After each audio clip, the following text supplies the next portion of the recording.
પાણીના રેલાની જેમ દોડતી મર્સિડીઝની ગતિ થોડી ધીમી કરી ઓમે શિવાંગીની તરફ અડછતી નજર કરી લીધી. હજુ એની આંખમાં ભીની ભીની મોસમ છલકાતી હતી. ક્યારેક ડુસકાઓ તો ક્યારેક ડૂમો બની શિવાંગીના કંઠમાં વેદનાઓ સમાઈ જતી. વિધિની વક્રતાએ બંનેને હચમચાવી મૂક્યા હતા. ઓમ તો થોડો સ્વસ્થ થયો, પણ શિવાંગીનો ફૂલ જેવો ચહેરો વેદનાથી ગોરંભાયેલા આકાશ જેવો હતો. રસ્તા પર પાણીની છાલકો ગાડીની ગતિને અવરોધતી અને હૃદયને ભીંજવી જતી. અનાયાસે એની નજર પાછળની સીટ પર સૂતેલા બે નાના નાના ફૂલ પર પડી. નાનકડા 5 વર્ષના ભાઈની ગોદમાં 2 વર્ષની માસૂમ બેન માથું ઢાળીને સૂતી હતી. એના ચહેરા પર માસૂમિયત અને વિસ્મય છલકાતા હતા.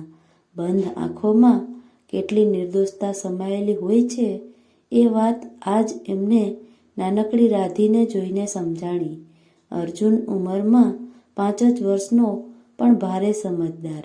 આંખો બંધ કરી સીટને ટેકો દઈ સૂતેલા અર્જુનના ચહેરા પર ચિંતાની લકીરો, કુદરતે મારેલા તમાચાની લકીરો સાથે સાથે અનાથનું લેબલ સ્પષ્ટ દેખાયું. અચાનક થયેલી હેડલાઇટે ઓમને વિચારોમાંથી જગાડ્યો. જોરદાર ઝટકા સાથે ગાડીને બ્રેક મારી અને સાઈડમાં ઊભી રાખી દેવી પડી. શિવાંગી પણ ભયભીત થઈ ગઈ. પાછળની સીટ પરથી રાધી નીચે પડી ગઈ હતી અને અર્જુન સફાળો જાગી ગયો. શિવાંગીએ રાધીને છાની રાખવા તેડી લીધી. અર્જુન પણ સજળ નેત્રે એ બંનેને તાકી રહ્યો. માતૃત્વનું ઝરણું શિવાનીના હૃદયમાંથી વહેતું વહેતું રાધીના માસૂમ ચહેરાને ભીંજવતું હતું.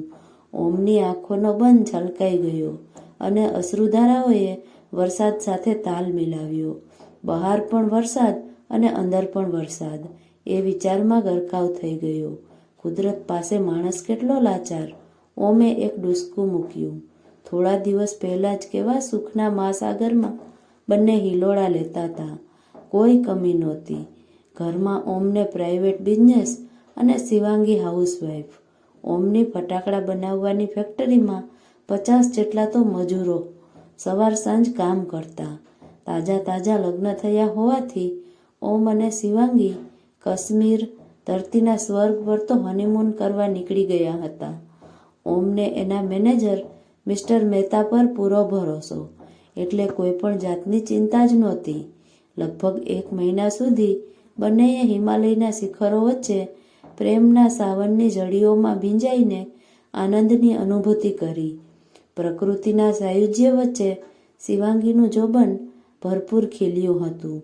પછી તો પૂછવું જ શું. એક બાજુ શિવાંગી ને બીજી બાજુ કાશ્મીરી સૌંદર્ય. મન ભરી ને ઓમે પ્રકૃતિની ગોદમાં શિવાંગીનો સહવાસ માણ્યો. આખરે ધરતીનો છેડો ઘર એ ન્યાયે બંને પૂર્ણતાને પામી ઘરે પાછા ફર્યા ને ફરી શરૂ થઈ ગઈ એ જ રોજિંદી ઘટમાળ. ઓમ સવારથી જ ફેક્ટરીમાં જતો રહે ને શિવાંગી ઘરે રોજ કંઈ નવું નવું વાંચે. અને આખરે કુદરતને આ એક સામટા સુખની ઈર્ષા આવી હોય એમ એના જીવનમાં દુઃખની એક કડી ચાંપી અને બધું જ ભળભળ સળગી ઉઠ્યું. મિસ્ટર મહેતા ફેક્ટરીના મેનેજર, આમ તો વિધુર, પણ સ્વભાવના ખૂબ જ સાલસ. ઓમ એને મોટા ભાઈની જેમ રાખતો. નાની ઉંમરમાં પત્નીએ સાથ છોડ્યો એટલે સાવ જ ભાંગી પડ્યા હતા. પણ નાનકડી રાધી અને અર્જુનને જોઈને ફરી જીવનની ઘટમાળમાં જોતરાયા હતા. ખૂબ લાડ લડાવતા મહેતાજી એ બંનેને.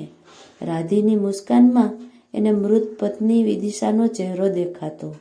રાધી એટલે સાક્ષાત વિદિશાનું બીજું રૂપ. અર્જુન રાધીને ક્યારેય માની ખોટ વર્તાવા ના દીધી. એવા મિસ્ટર મહેતાના હોઠ હંમેશા ગળગળતા. મારી લાડકીને ખમ્મા ઘણી, મારી દીકરીને ખમ્મા ઘણી, તુને ખમ્મા ઘણી, મારી લાડકીને ઘણી ખમ્મા. પણ કહેવાય છે ને કે સારા માણસની અહીં જરૂર છે એમ ઉપર પણ વધારે જરૂર હોય છે. એ લાડકીને વધારે લાડ કરાવે એ પહેલાં તો ભગવાને એને લાડ કરવા બોલાવી લીધા. બન્યું એવું કે એક દિવસ રવિવારે અર્જુન અને રાધીને લઈને મિસ્ટર મહેતા ફેક્ટરીએ પહોંચ્યા. બંને બાળકોને બહાર ફૂલોના ક્યારા પાસે બેસાડી પોતે કામદારોને પગાર કરવાનો હોય અંદર જાય છે. એની અર્જુન રાધી સાથેની આખરી મુલાકાત.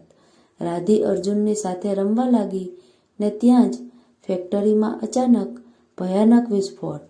દારૂખાનું ધડાધડ ફૂટવા લાગ્યું. ભયાનક આગની જ્વાળાઓએ થોડી વારમાં તો આખી ફેક્ટરીને ભરડો લઈ લીધો. કામદારો ને મજૂરો ભાગ્યા, પણ આખરે 4 મજૂરો જીવતા ભૂંજાઈ ગયા. મજૂરોને બચાવવા જતાં મિસ્ટર મહેતા પણ એ આગમાં, અને કુદરતે અર્જુન રાધીના માથેથી માતાનું છત્ર તો પહેલાં જ લઈ લીધું હતું. આજે આ ગોજારી ઘટનાએ પિતાની છત્રછાયા પણ છીનવી લીધી. એ દિવસે અર્જુનની હાલત જોઈ ના શકાય એવી હતી. રાધીને ભેટીને ક્યાંય સુધી એ ફેક્ટરીના મેદાનમાં કલ્પાંત કરતો રહ્યો. પપ્પા પપ્પાની કાળજું કંપાવે એવી ગગનભેદી ચીસોએ આકાશને પણ વરસાવી દીધું. અંતે રાધીને લઈ એક ખૂણામાં આંસુ સારતો બેસી ગયો. કઠણ કાળજાના માણસને પણ હચમચાવી મૂકે એવી ઘટનાએ અર્જુન, ઓમ અને શિવાંગીને હચમચાવી નાખ્યા. આખરે નિરાધાર અર્જુન રાધીને પોતાના ઘરે લઈ આવ્યો અને પછી શરૂ થઈ એક કશમકશ. હવે અર્જુન રાધીનું શું? આર્થિક નુકસાન તો ઠીક છે, પણ આ મહામૂલી 2 જિંદગીનું શું કરવું?